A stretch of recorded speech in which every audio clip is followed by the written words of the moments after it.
Ladies and gentlemen, what is behind us, Nathan?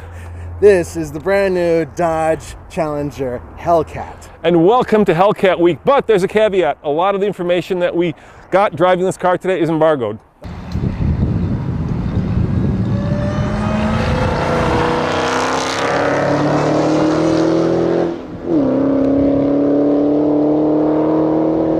That's right, driving impressions are embargoed. However, we have something we can show you. So, coming up first on Hellcat Week, everything you ever wanted to know about the Hellcat engine, and that is not embargoed. And check it out now.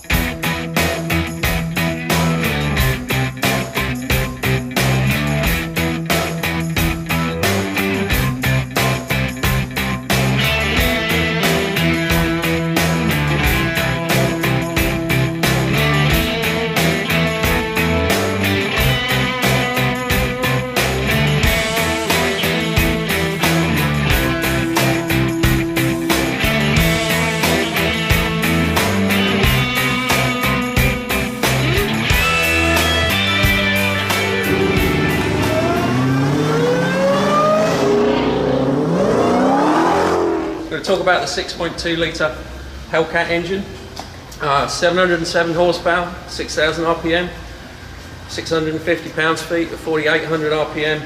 And you may remember Brina mentioned that the standard Hemi engine produces 410 pounds-feet of peak torque. This thing does 411 pounds-feet of torque at 1,200 RPM.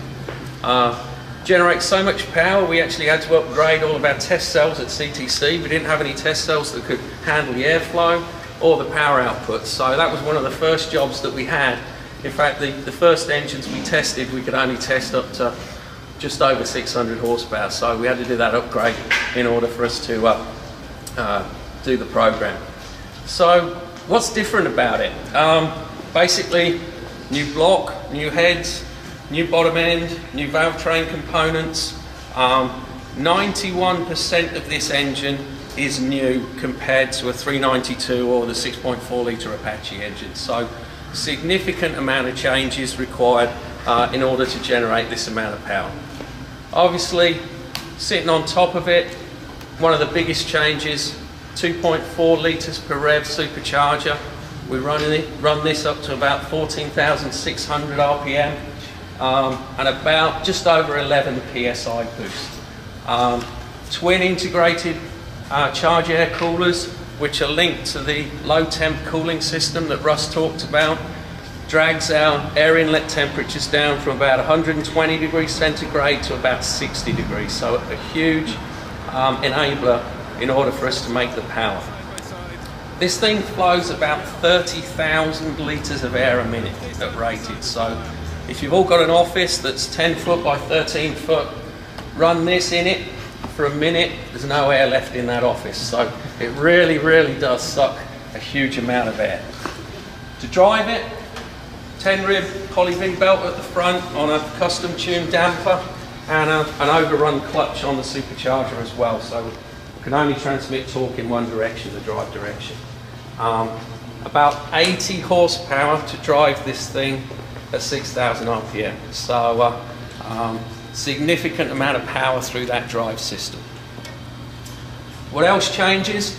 All of that boost that we run basically puts a significant amount of load onto the bottom end of the engine. So where the naturally aspirated Apache engine runs about 80 bar peak firing pressure, on this engine we run about 110 bar peak firing pressure. It's a relatively large bore engine, 103.9 mil. So that results in 21,000 pounds of load on top of every piston, every firing event. So 5 family sedans standing on top of each piston every time we fire the spark plugs. Because of that, we've got fully forged pistons. We have some very, very special diamond-like carbon-coated piston pins, heavy forged conrods, and then the crankshaft we have to run induction hardened bearing surfaces, whereas traditionally Chrysler runs soft bearing surfaces on their crankshaft. So quite a significant change to the bottom end of the engine. Oil pumps are upgraded as well. We pump more oil through the engine, piston cooling jets that have a higher flow rate. So really lots of extra work to try and harness all of that power. The engine's built in our Saltillo, Mexico plant, along with all of the Hemis, but one big change for this engine, every single engine is dyno tested for 42 minutes prior to delivery to the customer. We run a special cycle which effectively runs the engine in, and then we do a number of checks. We get up to about 5,200 RPM and 90% load. So every engine, before it goes to the customer, has been run under load. To harness all this power, we've got two transmission options that go with the engine. The 8-speed transmission, upgraded by 30% torque capacity over the transmission used in the V8 car. Basically, that upgrade is by adding extra friction discs in the clutches, there are extra pinions, and the gears are wider. So very, very substantial transmission on the 8-speed side. On the manual side, we use the Viper transmission, but again, because of the increased torque, we actually add an internal oil cooling pump, and that circulates oil to an external heat exchanger to try and keep everything in check. So ultimately, that's the two powertrain options we offer in the Hellcat, either the manual or the auto, and you'll get the chance to experience them both today.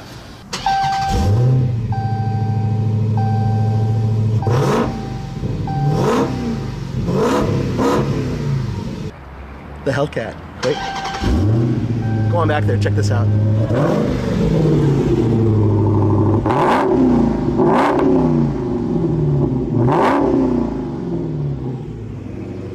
That's just healthy and badass. Cojones! It's port injected.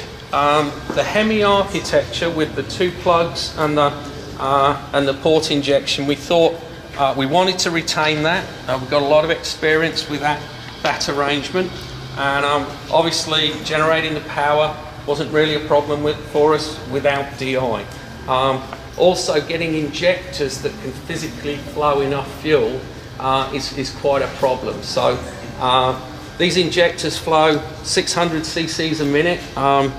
If we actually squirted them into a pint glass, they'll fill a pint glass in 7 seconds at rated power. So huge amount of fuel, and in order to get that fuel into the engine, we have to run a variable pressure pump in the car. So we run at 2 bar at idle, and then we ramp that up to 5 bar at rated power, just because we can't get enough fuel through the injectors, or we would have to have so large an injector it wouldn't idle. So we got this trade-off between making the engine idle okay and then being able to put enough fuel in it at rated power. If it's 80 horsepower to run the supercharger, yes. How does that affect the total horsepower? 707, where is it on the ground? Is it, where is the 80 horsepower? The 707 is the net output from the back of the crankshaft. It's measured by the SAE method. Not on the wheels. We have it on an engine dyno, hooked up to a dynamometer. SAE come into Chrysler, witness the tests, and say this is a real 707 horsepower. They check all of the parameters to make sure that we're running the real calibration on that dyno. But effectively, the work being done on the pistons has to be 80 horsepower more than the 707 to take account of the drive. So really, it's over by the time you look at all of the friction, it's really producing 800 and something horsepower. Do you need a different kind of starter motor to get the 80 horsepower running up for the supercharger to run the other thing? No, it's a standard starter motor. Compression ratio is a little bit lower on this engine, 9.5 to 1 versus 10.9 to 1 on an actually aspirated engine, but it's a standard starter motor. Any particular brand of the supercharger, Roots or something like that? It's a twin screw supercharger. It's supplied by IHI as the company. And the peak horsepower output, was a sheer matter of chance that it came on 707? No. Not because it sounded kind of catchy. It's oh my God. The target was 700. But we didn't want to do exactly 700 or a 701, everybody's going to say. that's not really 700. What was it? 699. So 707 was my team's internal target. We thought it had a nice ring to it, and there was no doubt at all that it was in the 700.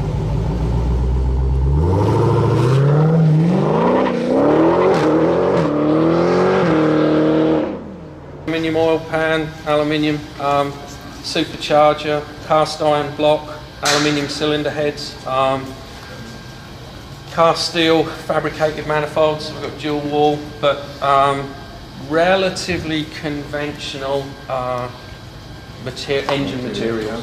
Chris, in your naturally aspirated version, do you have any future plans to have an aluminum block? Not at the moment. We've done a lot of studies looking at it, but no, there are no plans at the moment. So Chris, when tuners get at this thing, how much power can you get up to 1,000, I guess? That's the question that a lot of people will be asking. Well, the big challenge is unlocking the ECU. We run with locked ECUs at Chrysler. So the tuning guys typically have to take off our control system, put another control system on. Of course, there'll be people that go and upgrade. Bigger supercharger, bigger supercharger, or try and drive it faster, run the engine faster. There are a number of ways. We haven't explored the number that we could produce. Wet sump or dry sump? It's wet sump. And so has Hennessy got one of these things yet? I hope not. Ferrari, you're going to put it in one of them things? No, it's a slightly different DNA to a Ferrari engine. Nathan, that's just a taste of what's coming up on the Fast Lane car. What else have we got for these fine viewers? Folks, we have cars that take on the Challenger from Camaro, from Mustang, and they're going to be taking them on head to head, and we're going to have that for you. Is that a mashup or a matchup? It's going to be a matchup. And my best and favorite video is Nathan trying to take this car from 0 to 60, but I fear that's a driving impression, and you're going to have to wait on that one. That's right, folks. We got a lot of stuff coming up. As always, this is Roman. And Nathan. Saying thanks for watching, and check out the Fast Lane car for news, views, and real-world reviews. Ciao.